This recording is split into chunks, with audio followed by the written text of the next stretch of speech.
Dans le cadre du parcours de street art initié par le budget participatif, Lorraine Moty s'est vue confier l'un des murs de la ville.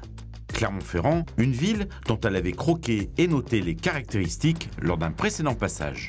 La première chose qui m'a frappée, en fait, c'est la diversité de l'architecture et en fait, la mixité des époques dans l'architecture de Clermont-Ferrand. Et puis aussi tout un détail d'architecture que j'ai relevé en fait en faisant des croquis.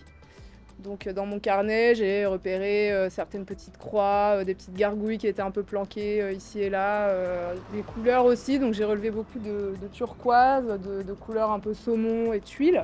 Une palette de couleurs et de formes retranscrites sur un mur, rue du Pont Naturel, où l'artiste a laissé jouer son imagination.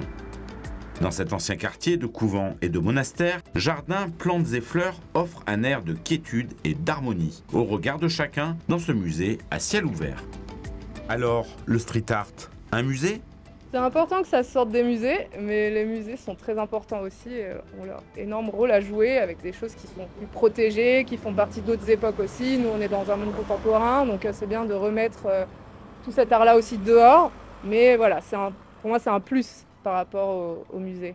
Valeur sûre du street art, Lorraine Moty donne vie au mur depuis plus de 10 ans avec une belle touche de surréalisme. Je pense que je me situe entre l'illustration, le graphisme et une sorte de surréalisme aussi dans l'ambiance générale.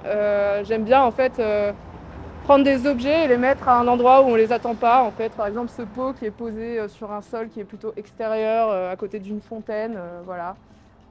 Des grosses fleurs qui poussent sur le toit. En fait, décaler, apporter voilà, un côté décalé aux objets, les remettre dans des situations incongrues.